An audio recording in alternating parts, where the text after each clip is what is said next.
Good morning. How is everybody? It's Thursday morning. We're supposed to hear the defenses closing. I mean,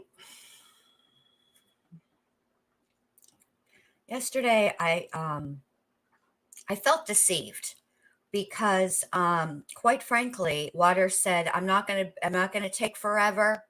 Now maybe he has a different idea about what forever is. But to me, and I think the majority of the people watching yesterday, it freaking felt like more than forever. It was like five ever.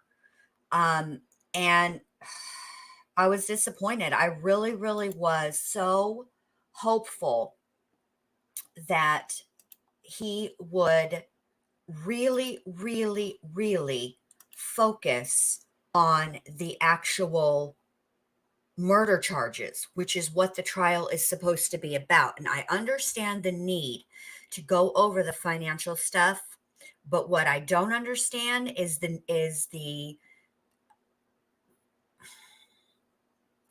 need to go over it obsessively, point by point by point. So let's say hi to everybody because I'm already spicy for no reason. Hey, Amelia. Hey, Joe. Hey, Texas Tiffany. Sorry. Hi, Amelia Sparkles. Hello, AJ. Hello, Diane. Good morning. Hello, Spicy Sugar. Good to see everybody this morning. Before we get started for reals, I just had my little rant. Hey, Texas Mama Bear. Let's hear about a word from our sponsors. And Kai, when you're on Jen Lou's channel, what do you do with the like button? Smash, smash, smash! Yeah. All right. Thank you, Kai. So we'll see how it goes this morning. I can tell already that I'm off to a fantastic start because yesterday when I was just saying hello to people, my internet was wonky and it seems to have addressed itself. So whatever the issue was, fingers crossed, it's good. Good morning, Ann. 5, 6, 7, 8. Good morning to everybody. I'm so glad that you guys are here. Court is set to start any moment now. So let me get over to the share screen portion. Okay. Lawn is on a break. Oh, let me move it forward. I'm behind 2 minutes, so we'll see. Yeah, still on a break. All right. I'll just turn it up just a little. I find it very distracting if it's loud in my ear and I'm trying to watch for, hey, Mia, for when to add it to the stream. Oh, here we go. Son of a bitch.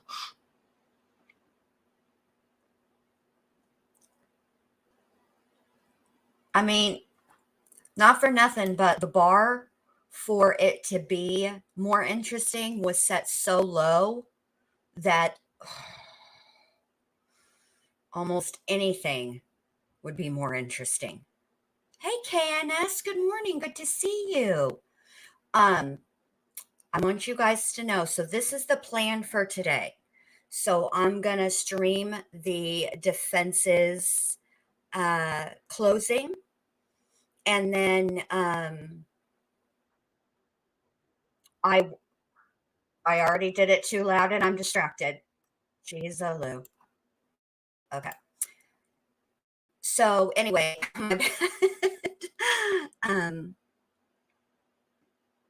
so I'm going to do the defense's closing arguments this morning. Okay. I'm good for till, they break for lunch. Okay. And then tonight, Truth Teller and I are going to be over here on my channel and we are going to finish the behavior panel's analysis of Alex cross-examination. Now, I will say this. Truth Teller and I will likely start out because depending on what happens today, it seems like every time she and I try to have like a actual plan for things, something pops off in the courtroom, and we usually spend the first 30, 45 minutes, sometimes even talking about that. So there's, we'll probably, I'm sure there'll be something. Let me see, who's the neighbor? Well, I am from Texas, but I'm not there anymore. Who else is in Texas here? Oh, Texas, Tiffany and Joe are neighbors. An hour northeast of Dallas. So you out there in East Texas, like what's out there now? I'm trying to Cedar Creek, but I doubt you're that far because if you're only an hour north and east. Longview. What else is out there? You don't got to say. That's just, I miss Texas. Now, Law and Crime is playing the closing arguments or portions of it. I'm just going to spare you guys from that. Wow, Stockholm, Sweden. Oh, College Station. Wow. Welcome. Texans everywhere. Y'all know the state motto for Texas? The real state motto, not the one that's on the signs. Anyway, I'm gonna spare you guys because, to be quite honest, there is only probably, I would say, about an hour maybe of the state's closing arguments that are actually pertinent to the murder trial, and I was just really disappointed. Well, so the official one, the one that's on all the signs, is the friendly state. That's the official state motto. But the real state motto is, fuck you, I'm from Texas. Also, interchangeably, is Texas, and it's 49 bitches. So, now I will say this, something that came up yesterday, Truth Teller was telling me about it, and it came up in Criminality's chat, which, by the way, Criminality did a fantastic live last night. And so did allegedly with Brittany J. You might want to check. You definitely want to check those channels out after we do this here. But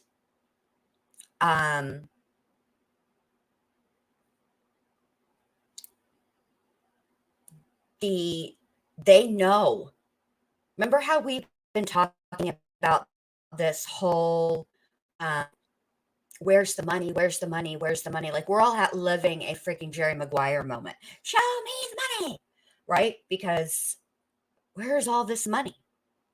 Well, evidently they know, and they have known, which I suspected, and I sort of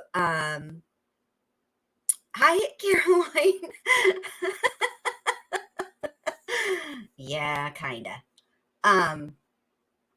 But anyway, I suspected that they sort of had a good idea about where the money went, just because of the way that Waters was asking him about the pills, to be quite frank.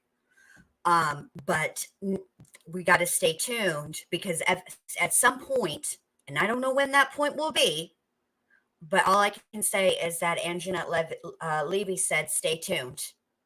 And normally I'm not really great at following directions. I mean, I'm capable, very capable. It's just about whether or not I want to do it. And a lot of times, if I feel like I'm being bossed around, the rebellious nature in me will be like, hell no, I ain't waiting around for that. But this time, I'm doing that because I want to, not because you told me to, Anjanette Levy, because I do want to find out where this deck of money went. and I'm already tired this morning. I don't know how everybody else is doing, but I'm tired.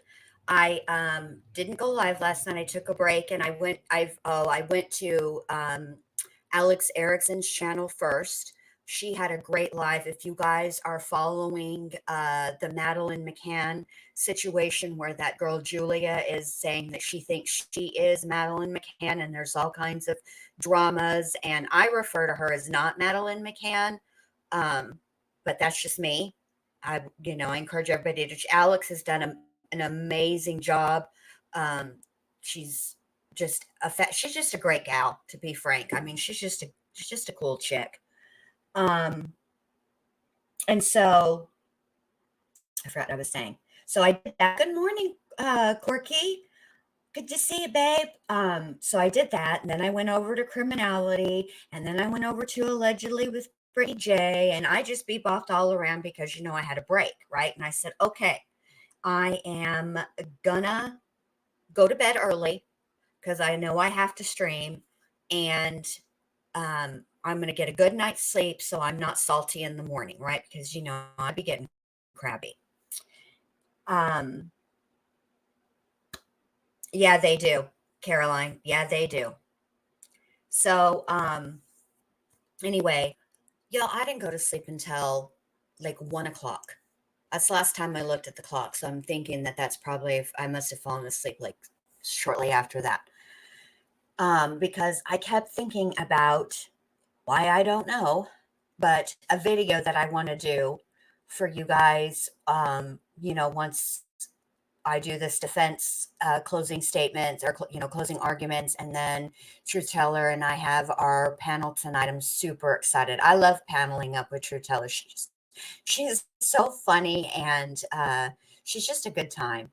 And I was thinking about it all last night and literally going through, this is so crazy. I can't even believe I'm admitting this.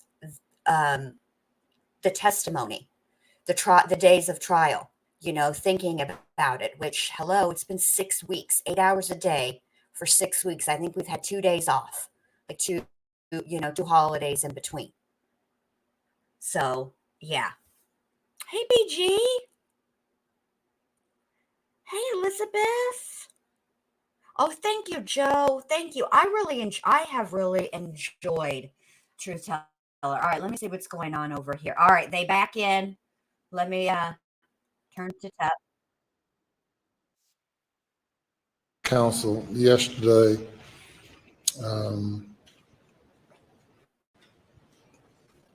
In which both of those individuals waffled on the nature and the extent of the contact.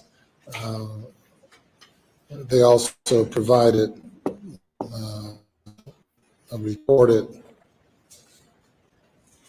interview, or the state provided a recorded interview with the jurors, and I reviewed that interview last night. So the juror has had contact or discussions concerning the case with at least 3 individuals. Though it does not appear that the conversations were that extensive, it did involve the juror offering her opinion regarding evidence received up to that point in the trial that the conversation took place. And in order to preserve the integrity of the process and the interests of both the state and the defense in a fair trial, that juror will be removed and replaced by another juror. I will make a part of the record under seal because of maintaining the confidentiality of the identity of the jurors. I will place under seal the recorded interview, affidavits received, and both discussions with counsel have taken place on the record, and all of that will be made a part of the record. In the case, and we'll bring the juror out to inform her that her services will no longer be needed, we will then replace her with an alternate juror. Any additional comments by the state or the defense? Your Honor, we do not accept from your ruling. Yes, sir. I've sat through everything you sat through, and it's muddled, but we would defer to your judgment. However, I think it's important for me to note for the record that the interviews of these two people were done by SLED agents, one of whom was named as a witness in this case, and the other who was listed in the notes as being one of the investigating officers. Just to note that, again, SLED has made another bad judgment in this case. I'm not accepting from your ruling. Yes, sir. I'm just pointing out that this is just a continuum of a calamity of errors. Thank you. And the court has not had any discussion with any SLED agents concerning this issue. And Hang on, Mia, and I'll explain it, babe. Let me just listen to this, okay? And then inquiry by the court has been directly with the suspected parties involved and with the juror. And this is a matter that this long trial with the intense publicity is certainly, it would be certainly difficult for any individual to not have some exposure outside of the courtroom to information concerning the case and to also be tempted to engage in discussions with others. But it is improper, it is contrary to my instructions to the jury. This jury should have been Daily, multiple times per day. And this juror unfortunately violated that order.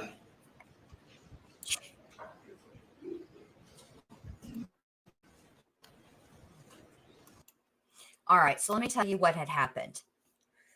Yesterday, there was this mention by the judge of an email that he had received, okay? And what that was about is one of the jurors had conversations with her coworker about her disdain for the prosecution and how she felt like they did not prove their case, okay, allegedly. So obviously that is a huge no-no. And quite frankly, I don't remember, to be quite honest with you, why they were not sequestered. I know that it's expensive because when a jury is sequestered, they are sequestered on the state's dime. I get it. It's difficult. It's a pain in the butt. I totally understand the hesitation to do it. However, when you have a trial finally occurring after 2 years, he was arrested in September of 2021. He didn't go to trial until January of 2023. Okay. Almost, right at almost 2 years. This is a year and a half. Okay. And there was an incredible amount of press and media interest in this case from the minute those murders happened, from June 8th, really probably 7th, but they probably couldn't report anything because they didn't have anything really concrete to report until June 8th. So definitely from June 8th on, there's been a massive amount of rumors. For example, that Maggie had hired a divorce attorney and a forensic accountant, none of which has ever come to fruition. And I frankly feel like if there was any validity to that, we would have heard it by now, because I feel like the state would have presented that as motive versus this very abstract motive that they're trying to get the jury to understand. Somebody hiring seeking a divorce, that is not a good motive. No motive is good, honestly, but that is a motive that would be the jury would be able to understand. So that I can understand.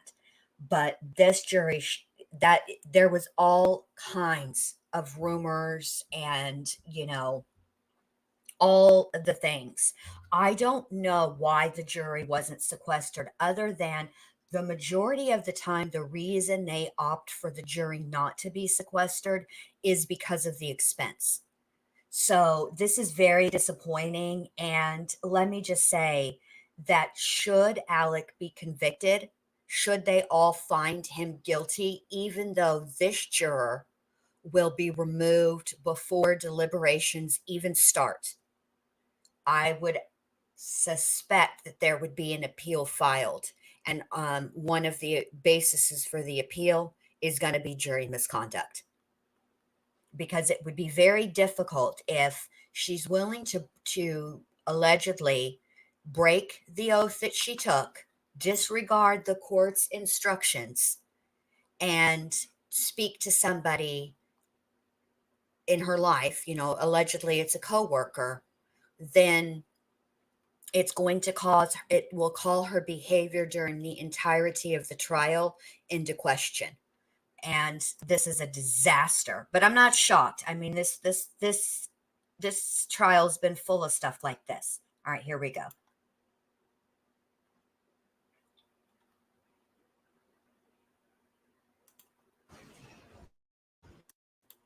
So bring out juror number 5. And, sir, he's gone. Hi, Sam. Let's make sure she brings everything with her. She will, I'm sure. Tony.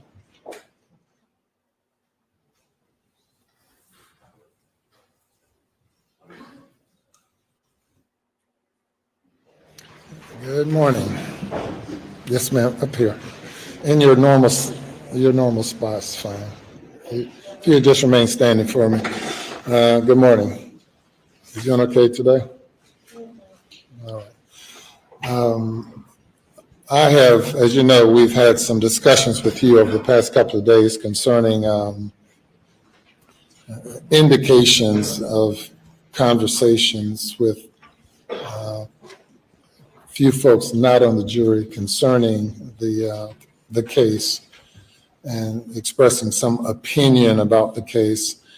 I have reviewed everything, including statements about recorded interviews, and concluded that despite my order to not discuss the case with anyone, that intentionally or unintentionally use some discussions with I'm some folks not shocked about on this. the jury, and which is going to require me to remove you from the jury. You have been a by all accounts, great juror and smiled consistently and have seemingly been attentive to the case and performed well. And I'm sure that with all the time you've invested in it, you probably hate not to continue, or maybe you're ready to go. I don't know. But I certainly want to thank you for your service. I'm not suggesting that you intentionally did anything wrong, but that in order to preserve the integrity of the process and in fairness to all the parties involved, we're going to replace you with one of the other jurors. Hey, Have you Samantha. brought everything that you have Thank you for being outside here. of, Thank you all you left for some being stuff in here, there? frankly. What do you You have guys in are there? all great. I appreciate each and every one of you. Say it again? A dozen eggs. A dozen eggs? Yeah, one of the other jurors brought in eggs for everybody from the car. So okay. eggs in my purse and nut water. All right, well, you're gonna leave the eggs? You wanna leave the eggs or take the eggs? You're gonna take the eggs. So, Mr. Bales, can you retrieve from the jury room her dozen eggs, Stand up. Let her that woman purse, take her eggs. and That's what else? expensive. and a bottle of water? You can get those things from the jury room. Hey, TWC. It's a whole ass mess. And as you know, the identity of the jurors are confidential, not known to the public. And the reason you are still where you are is that cameras are not allowed to videotape the jurors, and we have operated by juror numbers throughout the process, and we'll continue to do so. And Yeah, one of your the other identity will be jurors kept brought confidential as eggs far as for the court is everybody from their concerned. farm. And And so we trust that in the event you decide you want to speak publicly she about gets to take her this eggs home with case, her. that you wait until after the case is over. You're not encouraged at all to do so, but you have a right to speak to anyone you want to if you'd like to do so.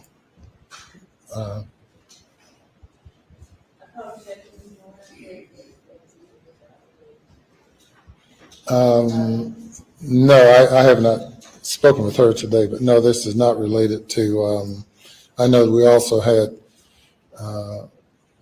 some conversation was brought up concerning your ex-husband, but that's not a part of this consideration. This is Oh, and that's the other part. Evidently, her ex-husband made a video, and allegedly he was highly intoxicated and spoke about her being on this jury. But that's apparently not why she is in trouble. totally independent of any other conversation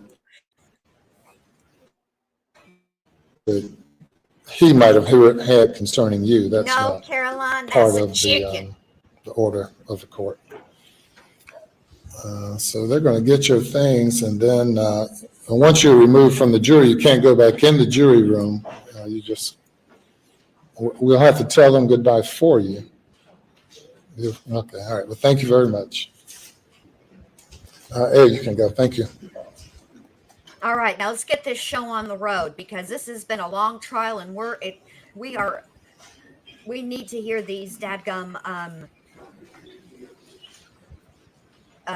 closing arguments. And hey, you guys, did you know that YouTube is cracking down on the swear words? Yes, they are.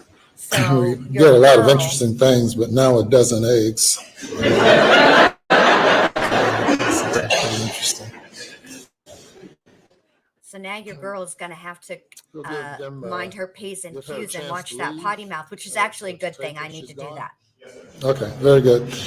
Anything else before the jury comes? Are we an alternate? Oh, right, absolutely. When they come out, we'll need to select an alternate, and the clerk you have the remaining alternates in a box. Any objection to a blind selection of that alternate out of the box? Nothing to the defense, Your Honor.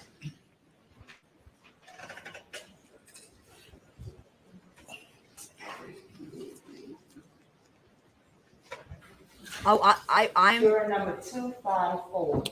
Juror number 254 will become part of the I'm really excited panel, or to the see deliberating what panel at this euphemisms point. I come up with 254. as alternates to cussing.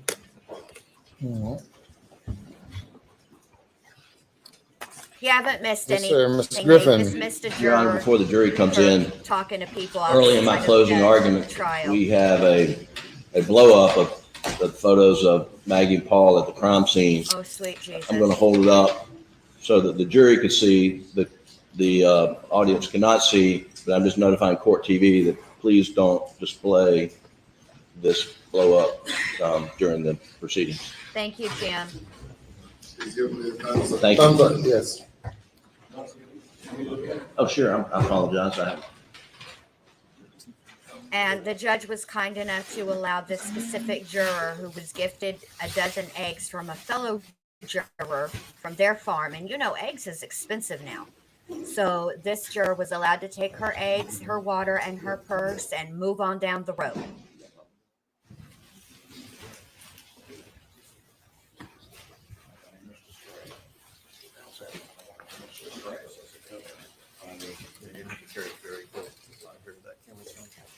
So that's what you missed, Joe.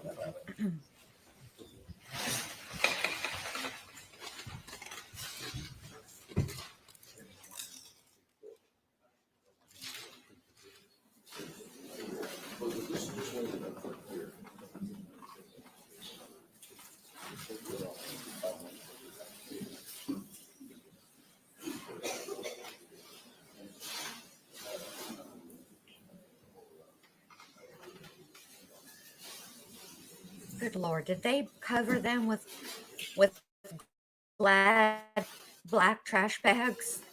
Bless it. You know, they should have used contractor bags. They're bigger, they're thicker, and um, then you can use them again. They're reusable if you just using them to cover stuff.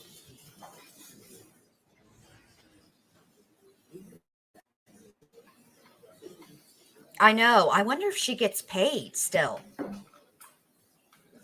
Also, let me just, for the record, express my strong, and harsh, large level of sadness at the fact that the poot, well, let me say it again, Dick, the poot, Harpootlian, is not giving the closing arguments. I'm very upset by this. It has distressed me throughout the day yesterday, and it continues to vex me today, and I'm very upset about it. I wanted to see the poot.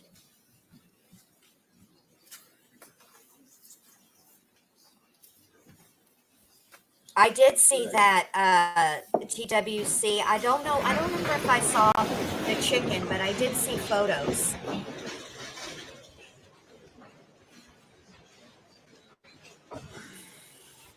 I know. But They bring the evidently, jury. for 2023, YouTube said new year, new me. But this is good because let's be honest. I mean, sometimes when I cuss, and I know that I've offended people because people have said it either in the chat or later on in the comments. You know, I know that I, like my father, have the ability to use cuss words in many different ways. I have used them as adjectives, adverbs, dangling participles, contractions, conjunctions, all the things. So, and I know some, and I've ever once in a while I've gone back and heard myself, and I'm like, oh my gosh, you sound so crass. So, this would be good for me. I don't think it's going to affect the trial as it goes along, Diane, but I am very curious about when it's time for the verdict. Should it be a guilty verdict? Sir, thank you, and good morning one more time. I feel like there might be an Day appeal. number 28. Welcome back. Juror number 254. You are now part of the first 12 jurors. We have 13. You're part of the first 12 of the panel at this time. And Got one the alternate left. continuing with closing arguments is the defense's No, turn. babe, you ain't missed nothing. Mr. Griffin. Thank you, Your Honor. Oh, here we go. Let's see what you got, Jim. I'll be right morning. back, y'all. I mean, I'm here. I'm in the chat. I just am not going to talk. I'm going to mute. I'm going to have an outburst, and I've got to try to contain myself. So. Wow. We're at the stage of the case that's called closing arguments. I don't know why they call it argument. I'm not here to have an argument with you in any form or fashion. What I'm here to do today that review with you, you've heard in the courtroom over the last 6 weeks. In reviewing this, our goal is to questions you may have about what you've heard, and that we frankly is the greatest criminal justice system in the world. It's the only system that criminal justice face. The only system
country.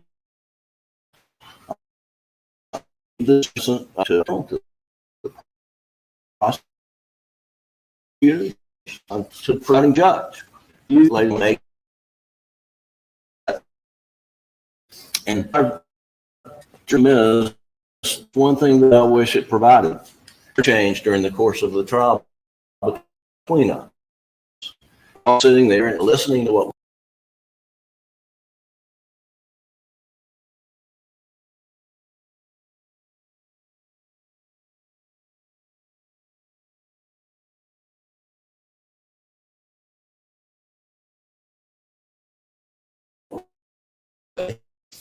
and we don't know what question you have and what you want answered. By the same token, we may have questions of you that we can't ask. Here's my opportunity to try to answer the questions that I think you have. There may be some things that I go over that you've already decided, and I'm wasting your time. And if I do that, I apologize. I truly do. But I don't, this case is so important, I don't want to leave anything out that one of you may have a question about. I think I can probably speak to everybody in this courtroom that there's one thing that we on this side have no question about. It's that y'all have been ideal jurors. We've been here 6 weeks, and each of you have come every day on time, and you've been very attentive, and it has not gone unnoticed. And we do appreciate you for your service. We know what a sacrifice it is, being away from your home, your work, your family, your personal obligations. Maybe some of you miss vacations. But you've been here in a 3-week trial, and here we are at the end of 6 weeks. And I want to thank you personally. I want to thank you on behalf of Mr. Harpootlian, Mr. Barber, Ms. Fox, and especially on behalf of Alex Murdaugh. In his opening statement, Mr. Harpootlian explained to you that the law governing your service requires each of you to engage in an unnatural task. In every criminal case, jurors are required to begin the process by presuming the defendant innocent. In this case, you were required under your solemn oath as we began to presume Alex Murdaugh innocent of his charge. And frankly, as he explained, that's not natural. When you hear on the news that a crime has occurred and an arrest has been made, you feel a little bit relieved. Thank God they caught him. And frankly, I would not be surprised if some amongst you, when you read in the paper that Alex Murdaugh was charged with the murder of his wife and son, that you thought, oh good, they got him. But those opinions, and each of you will fill out your questionnaire, agreed and affirmed that you would leave this at the door of the courthouse and that you would decide this case solely on the evidence. And that's what the law requires. And when we begin, the law also requires you to presume him innocent of these charges. Now, I've been doing this a long, long time, and up until the advent of instant replay in sports, it's been very difficult to explain just how to do that to jurors, how jurors can do this, apply this presumption of innocence. And if you're not as interested in sports, I apologize for this analogy, but the analogy is the instant replay. You're a Clemson fan or Georgia fan, that on a Saturday afternoon, there's a play called on the field, and then it's reviewed. And under the rules, the call on the field stands unless there's visual, incontrovertible evidence that the call on the field was wrong. We see that every weekend on sports. Here, call is that Alex Murdaugh is innocent of these charges. That's what the law requires. And that unless and until the state proves his guilt to each one of you individually, voting individually, proves his guilt beyond a reasonable doubt, then that presumption of innocence stays with him. You're not being tasked here to give your opinion in this trial. You're being tasked to apply the Constitution, the bedrock principles that protect us all from a government. Those bedrock principles are, first, you get tried by a jury of your peers, that the jury of your peers begin with presuming you innocent. And third, that you will remain innocent. So the government, if they can, proves to you individually in your mind that the person is guilty beyond a reasonable doubt. Now, the judge will give jury instructions on what that means, beyond a reasonable doubt. But the definition has been defined that reasonable doubt is doubt that would cause a reasonable person to hesitate when making an important decision in their personal affairs, such as to buy a house, get married, any consequential decision. And you will be making, when you get this case, probably later this afternoon, you'll be making one of the most consequential decisions that you will have ever made in your life, I suspect. I don't know all of your backgrounds, but it will be a very consequential decision. And if the proof that the state has put before you causes you to hesitate, when you go to fill out that vote as you're deliberating in your jury room, each of you will have a vote. And you will have the right to vote guilty or not guilty. And each of you will write it down. And if there's any reasonable cause for you to hesitate, write guilty, then the law requires you to write not guilty. This burden of proof that we have, many of you may have experience with civil cases. And in civil cases, the burden of proof is much lower, and it's called by preponderance of the evidence. And you may have seen lawyers or judges or watched on TV as they give a visual image of Lady Justice, who's blind and who's blindfolded, so she does not bias from one side or the other. And there's scales on Lady Justice, and those scales are the scales of justice. And in a civil case, if one party proves their case by a preponderance of the evidence, meaning ever so slightly tilt those scales in their favor, then they're entitled to the verdict. There's another heightened level of burden of proof in a civil case called by clear and convincing evidence. And the law requires things like to prove fraud or some intentional acts. You have to prove by clear and convincing evidence. And that's an intermediate level of proof. And so it's not just tilt the scales ever so slightly in the favor of the party that prevails, but you have to get sort of 3/4 of the way there. But now proof beyond a reasonable doubt is the highest standard of proof the law recognizes. And it is, you have to tilt the scales all the way to one side in order for the state to meet their burden. Now, a little bit about the verdict. You will have an option of guilty or not guilty. My friend Dick Harpootlian over here he travels a lot. He spends a lot of countries, and he frequently he recently returned from Scotland. He attended a jury trial in Scotland. He tells me it's much like this. The lawyers wear a wig, and I might benefit from something like that. But in Scotland, it runs about the same until it gets time to the verdict in the criminal case. And the jury in Scotland, where we derive our laws from, and they are given 3 options. One option is guilty. Second option is not guilty. And the third option is not proven. Not proven. Now here in America, we have combined the verdict of innocent and not proven into one of not guilty. And so when you go to render your verdict, if it's a verdict of not guilty, it's either you concluded that the defendant is innocent of the charges, or that the government has not met their burden of proof, their heavy burden of proof beyond a reasonable doubt. Now,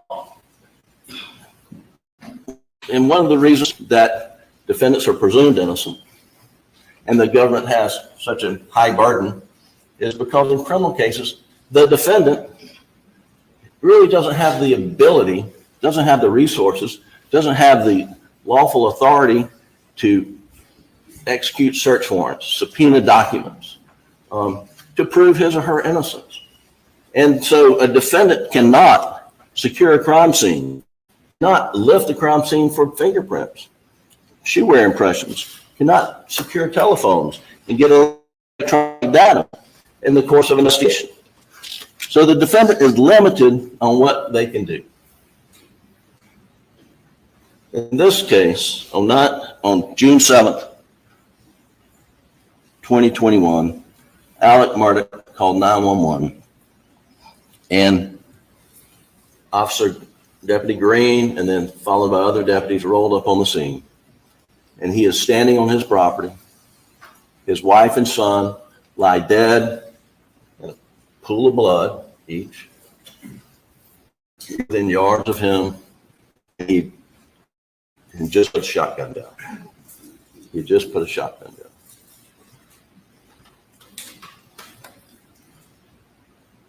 And what would that look like?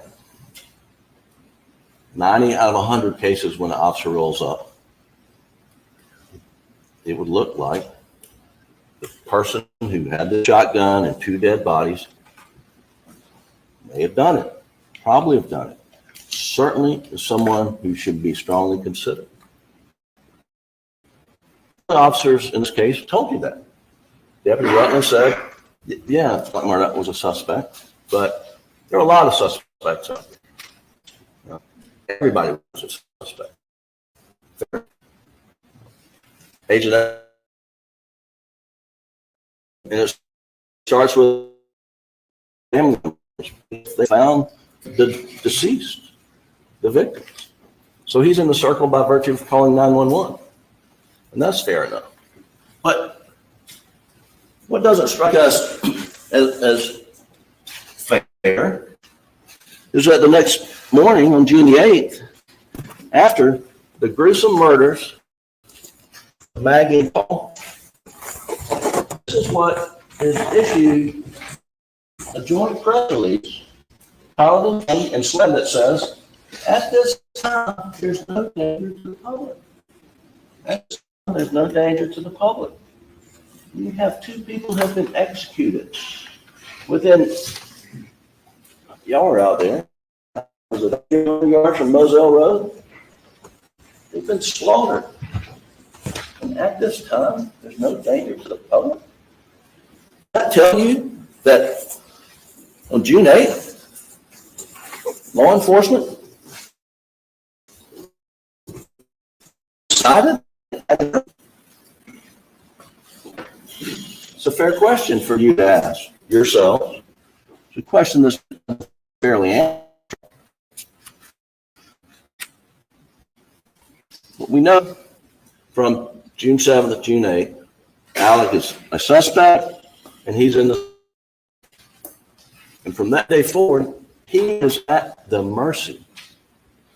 He is at the mercy of SLED to exclude him from that circle.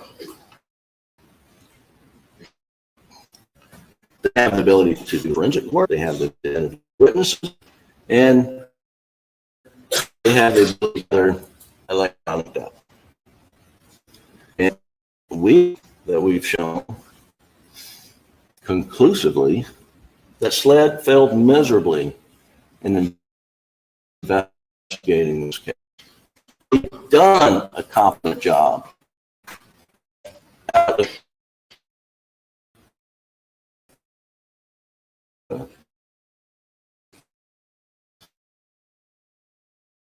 You heard from Chief Barry McCroy.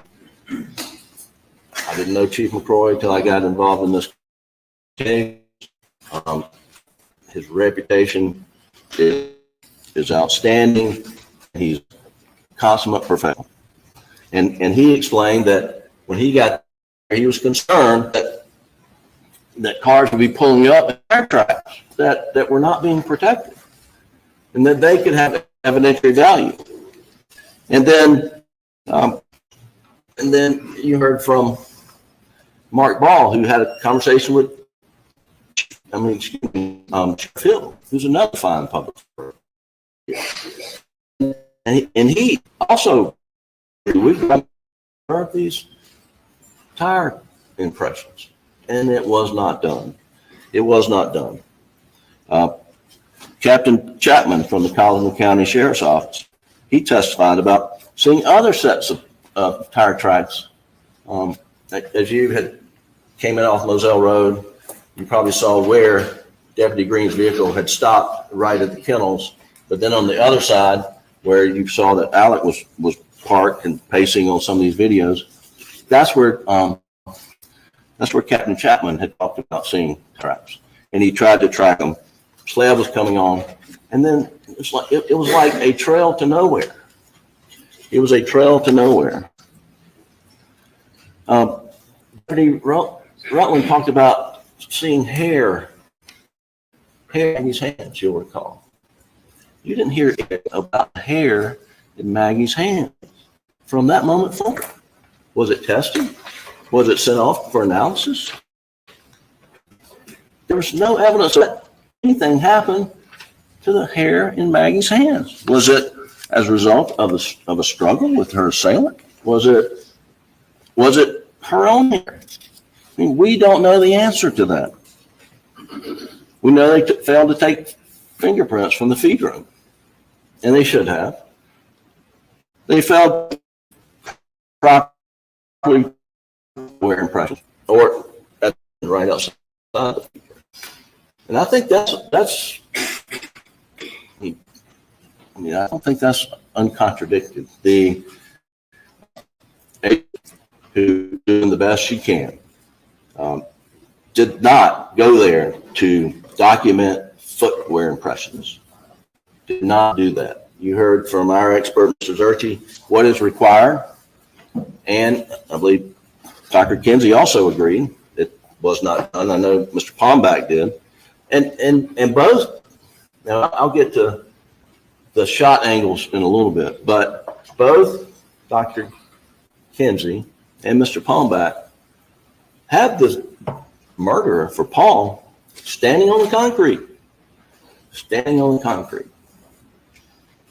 Whether 1 foot's in, 1 out, both feet are in, but there should have been footwear impressions. But we'll never know because it was not preserved. It was not taken.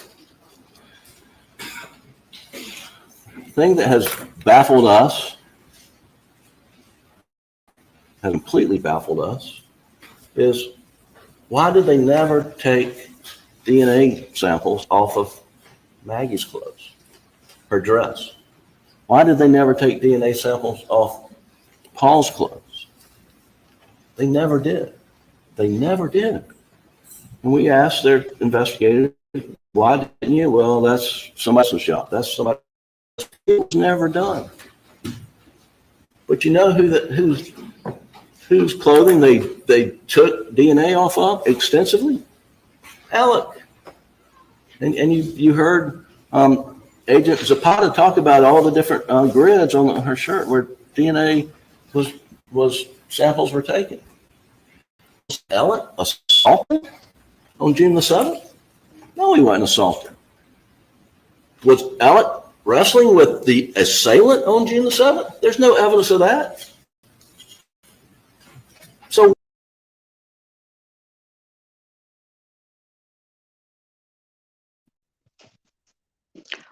thank you, Emily, so much. Thank you. I appreciate that so much. And yes, Corky, I want to know about that hair in her hand.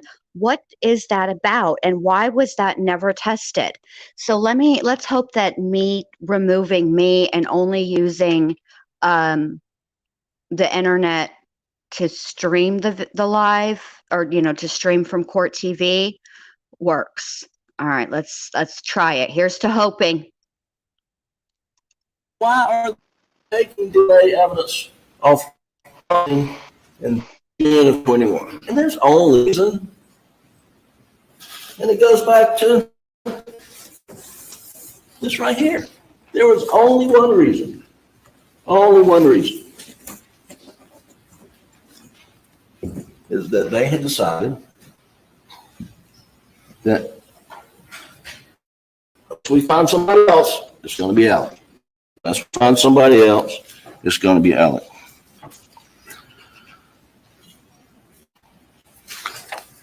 And I'll get into more detail about Maggie's phone. And Maggie's phone was not secured properly. Maggie's phone was, well, let me just go right into it. Maggie's phone was found on the side of the road in the morning or early afternoon on June the 8th. Whoever killed her threw that phone on the side of the road, without a doubt. Without a doubt. Alec, from the get-go, has said, you get Maggie's phone, you get my phone, you get my OnStar data, and you will not see my car traveling down the road with Maggie's phone. It did not happen. Did not happen. Good to see you. Thank you, Owen. Have you gotten it yet? No, we've not. We sent the black box from on the Chevy to the FBI. It was a new model. Emily, Turns out the data's encrypted, and so we haven't got it. Well, what about General Motors? I mean, I'll do what I have to do, whatever I can do. And so, well, you know, we're looking into it. Well, what we learned during this trial is, sure, SLED sent a subpoena via fax machine to somebody in Detroit, I believe.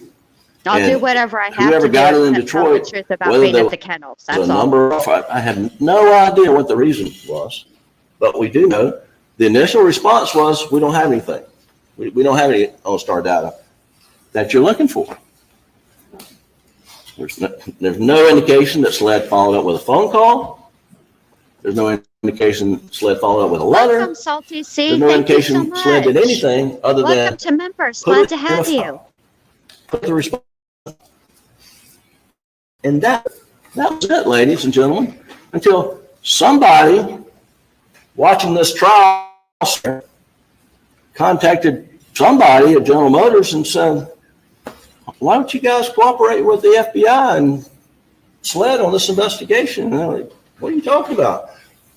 So Friday, you know, sometime in the last 6 weeks, well, here comes all the OnStar data. You got to see it. And that would be Okay, but let me just say this. Clearly, the subpoena that was sent by fax or whatever it is that Jim is trying to say here did work, because obviously GM released what they had at the time, right?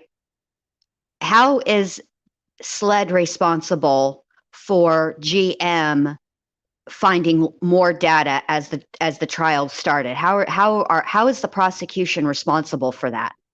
You know, they sent a subpoena, it was responded to. So I'm very confused why that is SLED's fault, but please continue. Be great. That would be great. But for the fact, when they used it had, they put it in airplane mode. They knew how to put it in airplane mode. Excuse me, I'm losing my voice.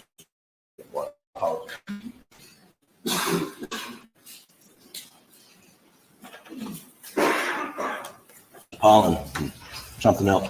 They put it in airplane mode, but what you'll see, I got a photograph, is the location services were still on, meaning still pinging off GPS satellites.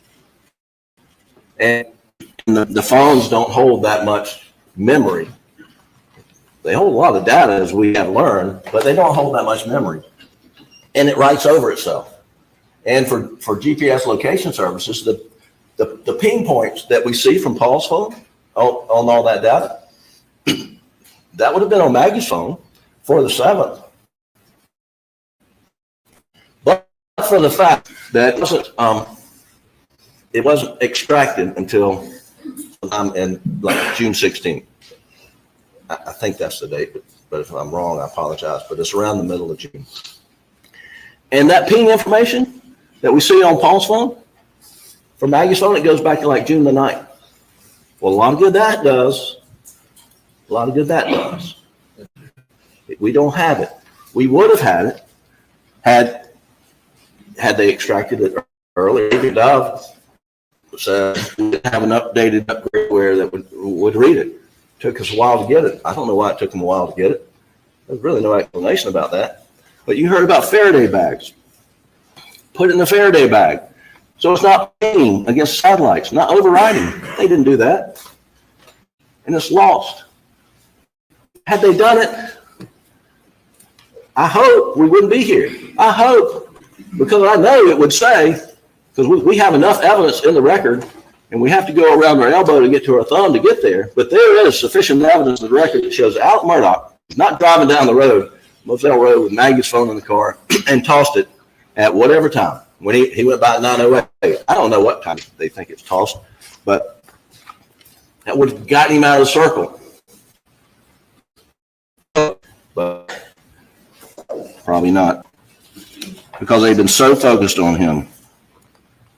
Now, as I mentioned, Alec asked multiple times. I think the testimony was 5 times. Agent Owen, you know, if you get this data, it will show what was in there. And you know, why they didn't get off Alex's phone until very recently, because on June, Let's just blame Gene. 10th, he gave Not Jen. Sled Mel his Mel. phone. Yeah, you can copy it. Please copy it. Yeah, let's blame It'll Gene. show- Gene did it. It'll show that my phone was not with the Maggie's at any point in time, going down the road, I did what I said I did.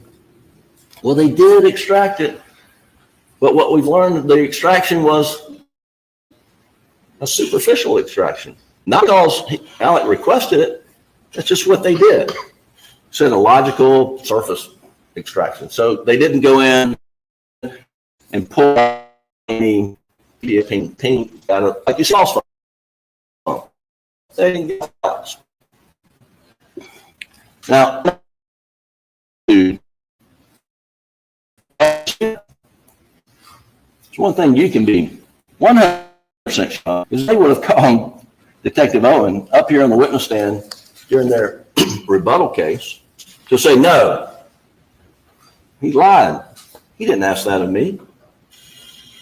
I mean, they got Sheriff Smalls in here to say, I didn't give him permission to put a blue light in his car. They came and challenged whether he had authority from the sheriff or maybe a deputy sheriff to put a blue light in his car. But they didn't contradict anything you said about, I've been asking for this data that would get me out of the circle. And I don't know why it took so long to get the stuff from his car.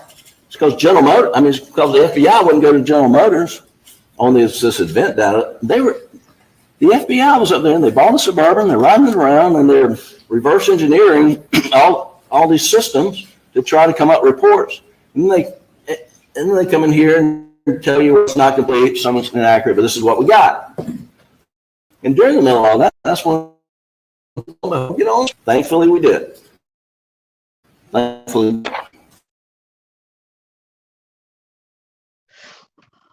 All right, let me just pause for commentary right here. So Jim is saying that they brought TC Smalls up there and on rebuttal to refute Alex's testimony about the blue light, but they didn't. But he couldn't refute any testimony Alec gave about asking for his cell phone data to be looked into and the GMC and all the things, right? Well, let me just take this opportunity to point out that TC Smalls wouldn't have done that, number one. First of all, he was with Hampton County. This is Colleton County where this took place. And even if he had been with Colleton County recused themselves from investigating Paul and Maggie's murders due to their close connection with the Murdaugh family.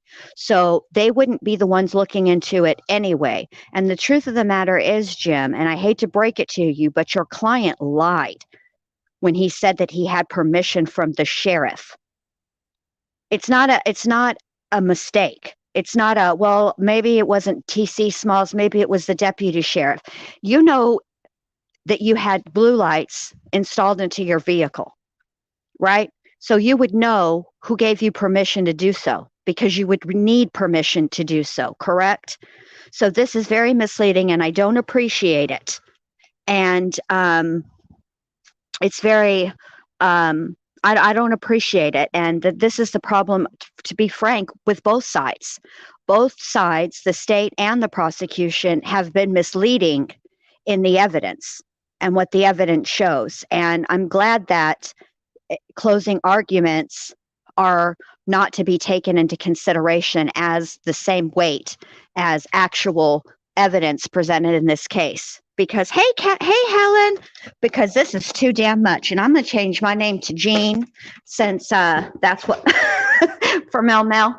All right, let's get back to it. I have to pause every so often, you guys, for commentary, and hopefully being behind like this will be better on streaming it. I don't know. There's a ton of people on StreamYard right now. You guys, I'm like right up on my router. I couldn't be any closer if I tried.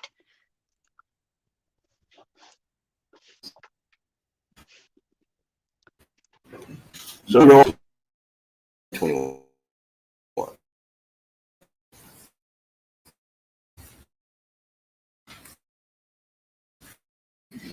Alex on.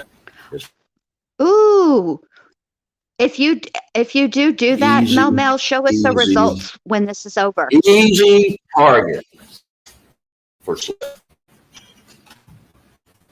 And I hate this, but the evidence is crystal clear. From that against all charged. All right, I'm going to try one other thing real quick. I'm going to open up a new browser window and see if that doesn't just straighten things out. Okay. Hopefully that will do it, because this is annoying and I can't take it anymore. I don't know. I don't know how all 32 of y'all are hanging in there with me, and I greatly appreciate it, but this is driving me bananas. I can't do it. And I just get, I don't like it. If your case is strong, and this goes to either side, there's no reason for subterfuge. It's lowbrow and I don't like it. It's dirty pool. That's not the way to, in my opinion, to win a case. I never would ever want to win anything by cheating in some way, shape, or form. That would drive me completely nuts. I wouldn't be able to do it. All right, so let me get back over here and hopefully this will work.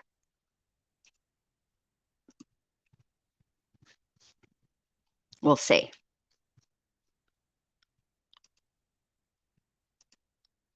It worked last time, so maybe that's the trick. Now I just have to remember how far behind we were. I think I can do it, though. I have faith in me. Oh, thank you. All right, let's rewind it a little bit.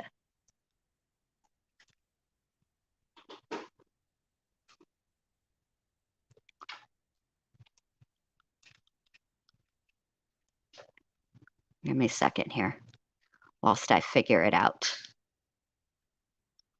Oh, we must be farther behind than this. I don't recall any talks about the shirt just yet.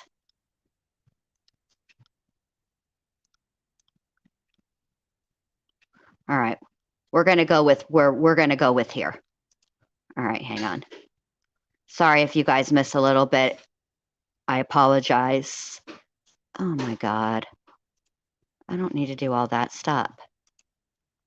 Awful charge. Don't all. I don't think it's going to be better.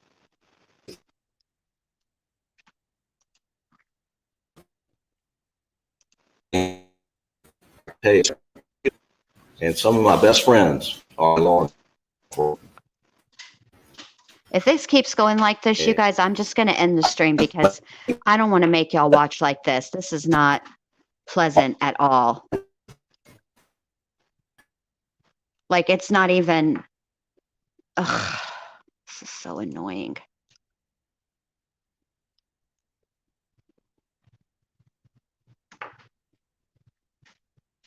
Ooh, pink will be good. That'll be good. You guys, as much as I really greatly appreciate you being here, I don't know what's going on with the internet. say It's that annoying it's me. It's fabricated. not Well, working.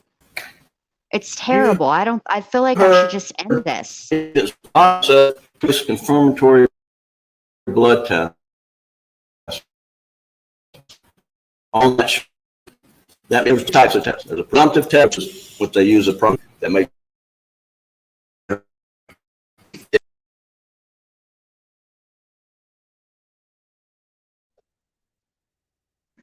Okay, my husband is here and he's my tech support. So this is what we're going to do. I'm going to pause it and we're going to reset the router. So what I need to do right now, get back, Loretta. Alice, get back. So what I need to do right now is I'm going to, it'll drop me out because I'm going to switch off my Wi-Fi to data. But I'll be right back. Okay, so just give me un momentito, por favor, and I'll remember where we're at. Thank God I have tech support. Woohoo! All right, hold on.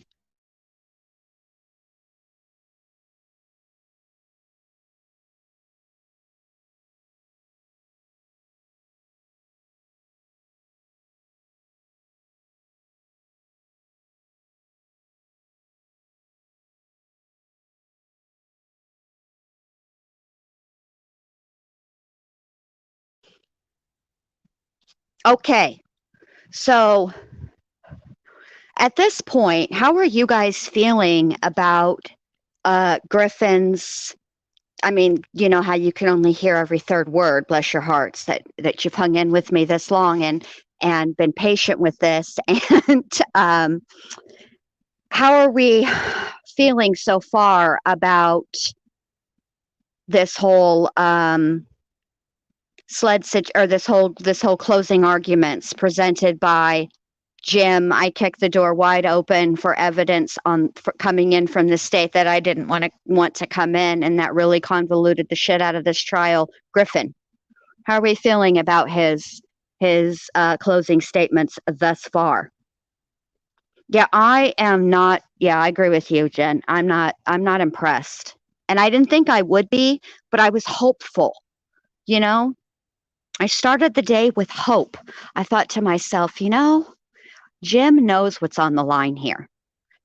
This is the last thing that the jury is going to hear from the defense. This is it, right? Because the prosecution gets to go again. And Lord help me. I don't know if there are time limits on a rebuttal closing argument. Because yesterday we were told he wasn't going to be up there forever. And I mean, I suppose he was right, because he wasn't up there for forever. He was up there for 5 ever. So maybe that's what he meant by that. And we were all just optimistic, thinking it would be very streamlined and tailored and the way it should be. And he got all the way lost in the sauce. So there's that.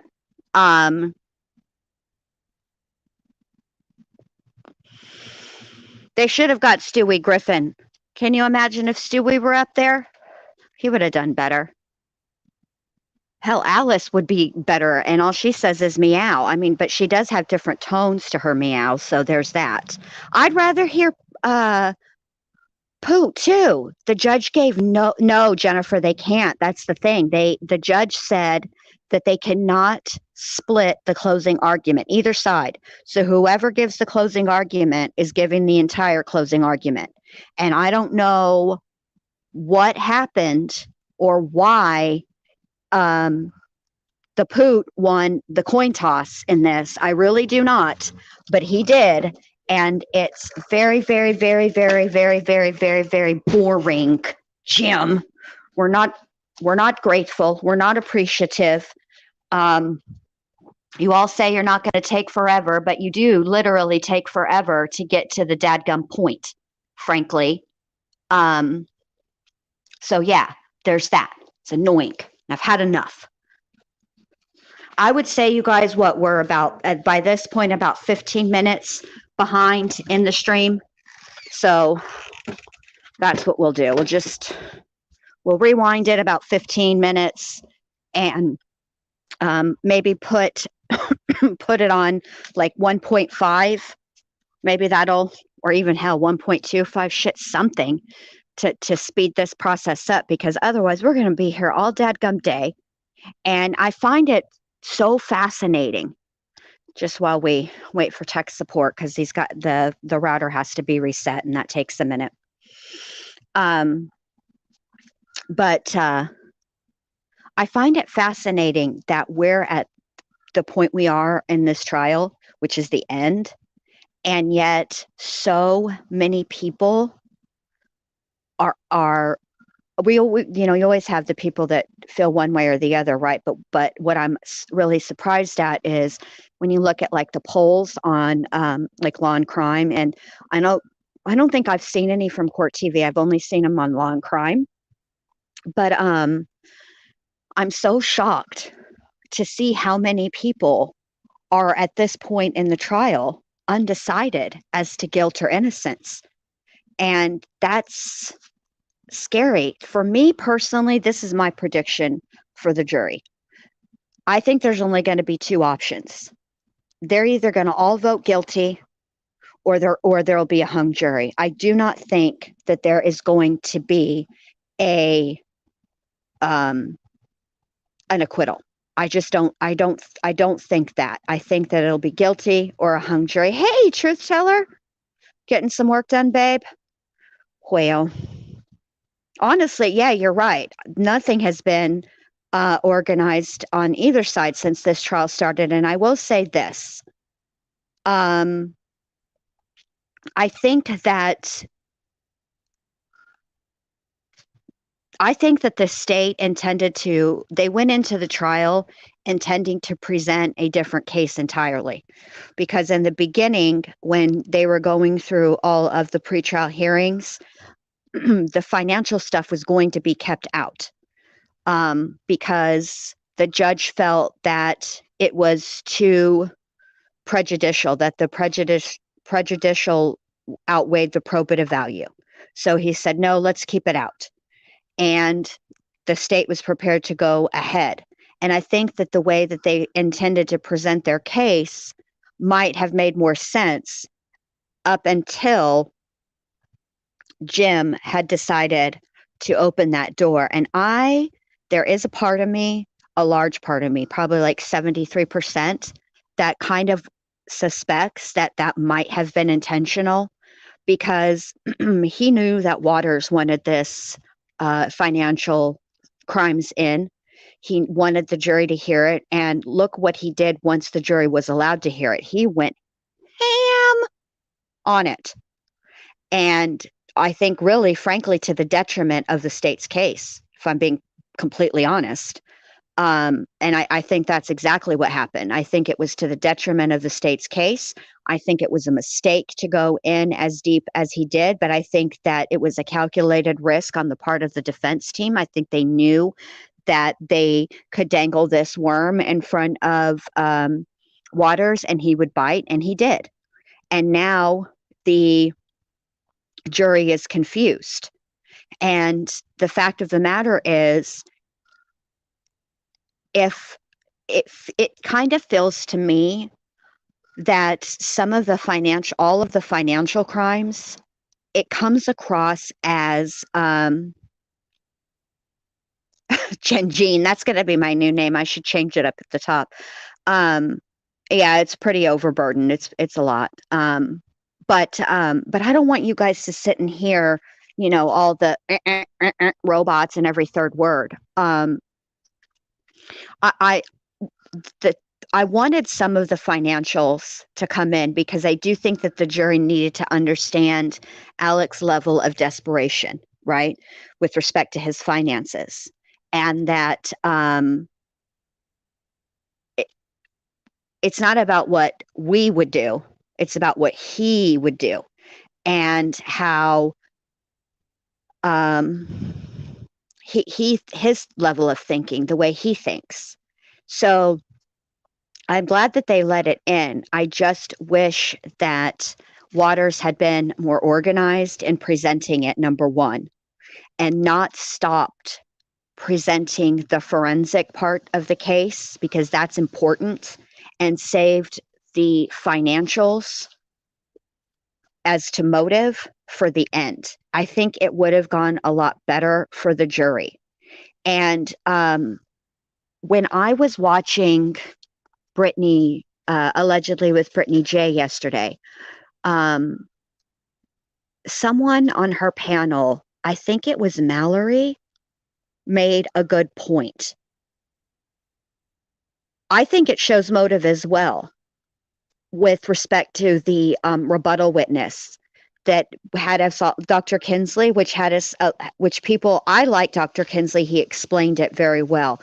But what I didn't realize, because to be fair, I kind of dipped out after lunch, as you know, nap time. But anyway, I missed this part of it. But what was said was that the reenactment that he was doing with the Attorney General was the defense's theory, and that's why it was. That's why everybody was like, "This is ridiculous," because he was doing that intentionally. He was showing the jury, this is, by reenacting it, this is what the defense wants you to believe happened. And oh, really, Charlie? Okay, I can't wait. Okay, let's see how we're doing in here. Please hold while I check with the IT department.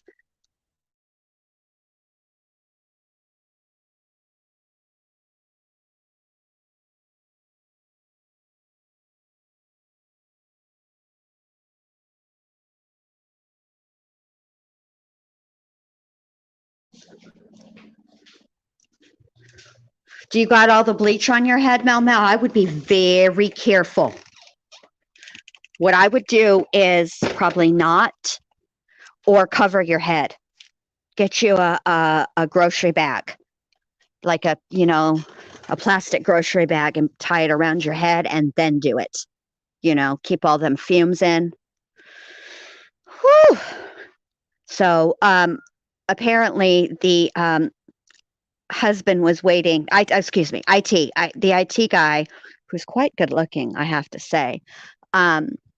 He was waiting for me and didn't think that I was ready for him to restart. So yeah. One time, Mel, I appreciate you guys just chilling with me while we're going to get through this, I promise. One time I had acrylic nails done, and I was in high school. And this was way back in the day when you could smoke at the mall. And I had just gotten off of work. I worked at Chick-fil-A at the mall. And I went to light a cigarette, and I wasn't paying attention. And I caught my thumbnail on fire, and it smelt horrible, and it was charred. And I was really freaking out, because obviously I would, have to explain that to my parents. But luckily, Chick-fil-A is fast food, so I just blamed it on work. I don't even know. I've never fessed up to that specific crime. So I don't know if my parents ever bought it. Yeah, little hanky-panky with the IT guy. He's kind of a cutie. Might keep him. See if he wants to become permanent staff. Oh my goodness. I can't wait to see a surprise. Yeah. I was good at that. I was good at coming up with a plausible cover story always. But then sometimes my dad would be sus of it, and he wouldn't say anything like right away, especially if it was me and he wasn't as confrontational with me if it was just me doing something. because I think he realized I was not going to confess. Never did I confess. But if my sister and I were up to no good and we were cahooting, he would let us do whatever it was that we were cahooting and then let us think we got away with it. A couple of days later, there would be a, hey girls, why don't you come down to the breakfast nook and sit at the table? We want to have a talk, which was never good. And every time we would be on our way downstairs, I would tell my sister, they're going to ask us questions. You know, Dad is going to ask the first question, which is the topic he actually wants to talk about. Okay. And then he's going to talk about 87 other things. And then he's going to come back to the original question. For the love of Pete, keep your answer to the original question in your brain so you can remember it and repeat it the exact same way. I would tell her every time. And every time she would confess. Every single time. She always was getting us in trouble. And that's how my parents were, though. Like when we were in trouble, it really hardly ever was us individually in trouble. It was mainly if we were cahooting. Something about us cahooting just really set my parents on fire, and they really would come up for us for the cahooting. I think they were more offended by the conspiracy to commit the crime than the crime itself. I think that's what their deal was. Well, I didn't kick her under the table, but me being the older sister, yeah, you could smoke at the mall. Me being the older sister, mainly what I did was I would be like, now listen, we're going to go down there and you're going to be tempted to confess. But I just want you to remember that Mom and Dad work, and 90% of the time we're home alone. Just keep that in mind before you think about confessing, because bless my sister's heart, not only would she confess to the crime that we were being questioned about, she would go on to confess to everything. Things they didn't even know about. She would just sing like a canary. It was terrible. It was terrible.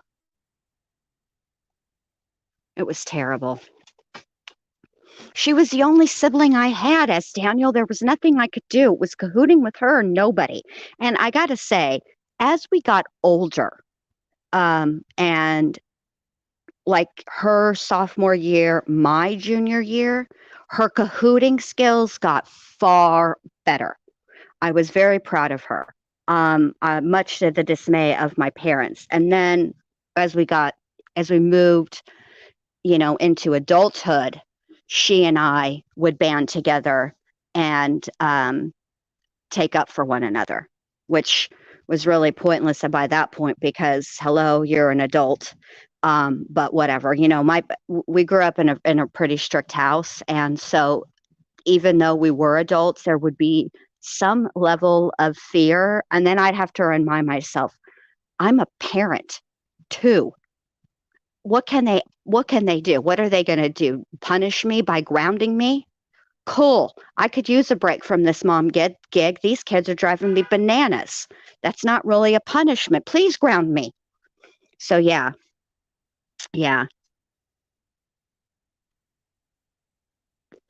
Oh my. That would be a hard explanation. That would be a very, very difficult one to explain. Very difficult.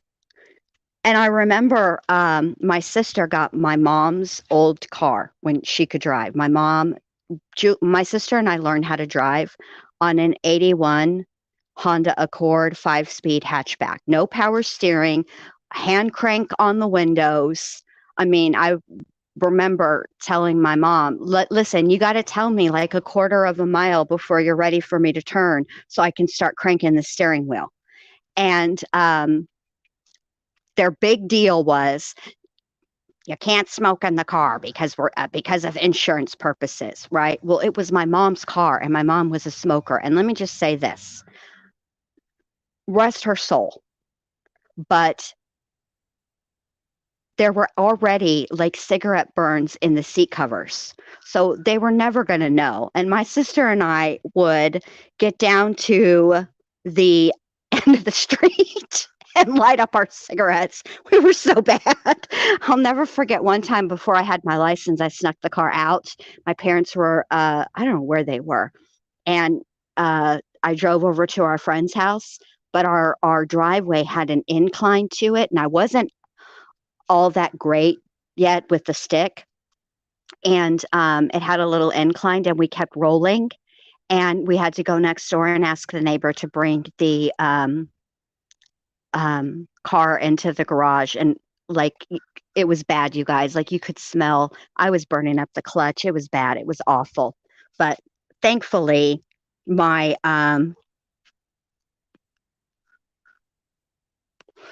my parents never knew about it, because my sister's bright idea was close the garage door. And I was like, no, we need the garage door open, ding dong, so that the burnt clutch smell gets out of the garage.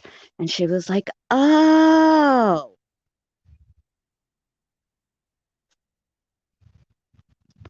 So yeah, let me go check. I'll be right back. Please hold. Please enjoy this music.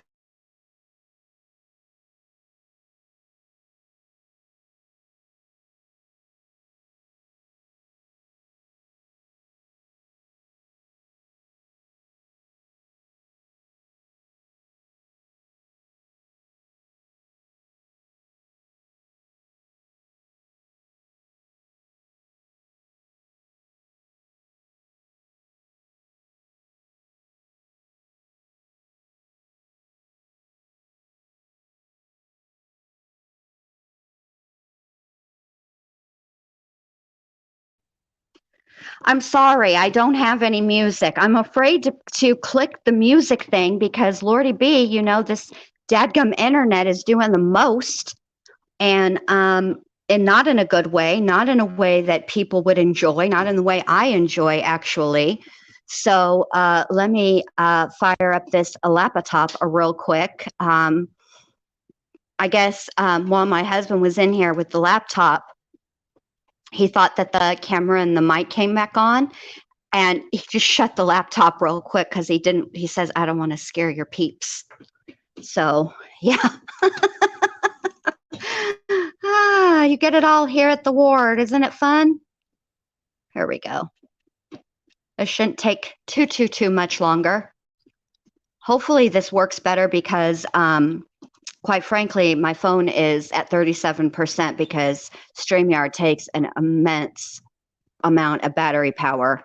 So I think I would have let him scare you guys, but he said no. So I was like, okay, we're not going to scare. He just like, let me just close the laptop.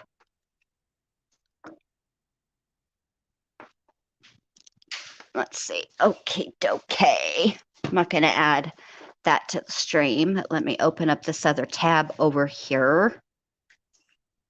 Oh, what is StreamYard doing? Hang on a second. StreamYard out here acting a fool, y'all. Hold on. Took my, oh, there it goes. Okay, there's my background. All right, hold on. It's probably my computer. What I really need to do is go through everything and start deleting stuff that I don't need on my computer anymore. I have a ton of stuff on here that I've already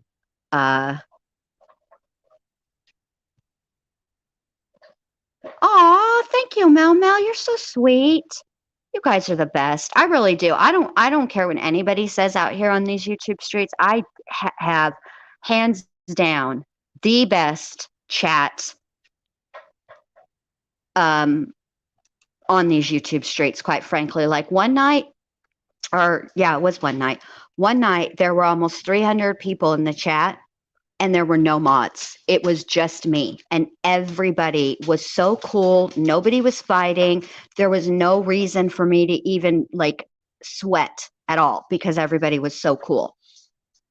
And y'all, over on Law and Crime, 220,766 people are watching Jim Griffin give these closing arguments. Isn't that crazy? They're on a break. Good. So we can totally rewind and it will be no big deal. Oh my gosh, please let me hide this chat. I don't want to see what the people are saying over there. All right, let me share the stream. See how this goes. All right. You haven't missed anything important because Angela, the ward had the most ridiculous level of technical difficulties ever, and so basically what we have to do is rewind and catch up. So we'll see.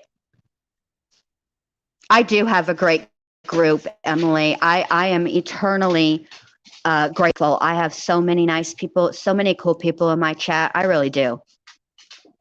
All right, that's too far.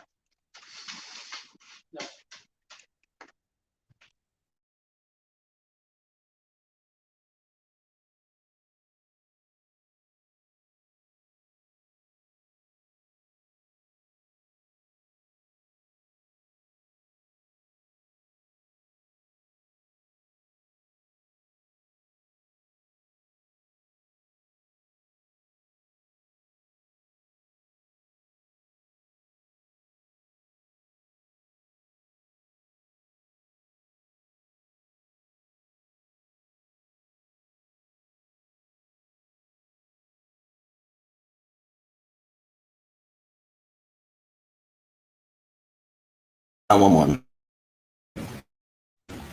And All right, keep your fingers and toes crossed, y'all. Here we go. Nope, it's not working. Dadgummit. The yards of him. He just shot it. That looked like 100 cases when officer rolls up. They look who had it. They've done it. Probably done it. Certainly to someone who should.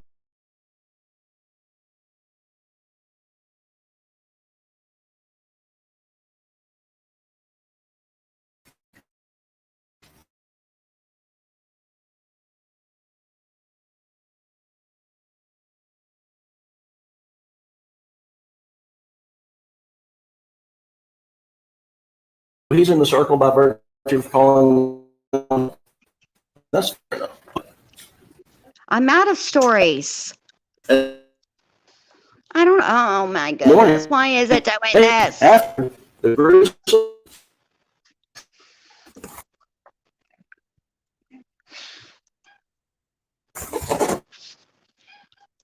This is what.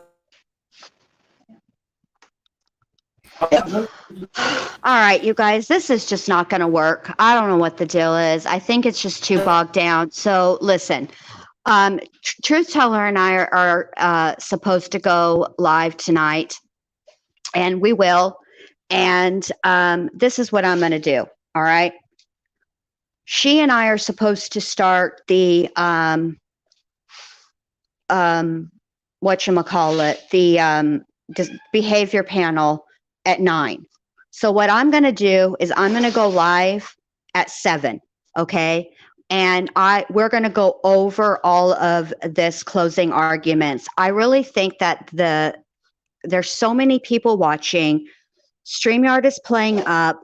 And I think that the best thing for me to do is just to wait and talk about it tonight. So I will go ahead and finish up that thumbnail because I got to adjust it a little bit. It's too big, apparently, like file sizes. So I got to streamline it a little bit. And then what I'll do is schedule it and we will reconvene. And that way I can totally speed up Jim to like 1.5 and shouldn't have any problems. That's what I'm going to do. All right, you guys. Thank you all for being here. If you haven't done so already, give your girl a thumbs up. Let's get her into the algorithm so more people can be in here when she's having the technical difficulties. Woohoo! All right, you guys. Thank you so much. I'll see all of you lovelies tonight. Have a great rest of your Thursday.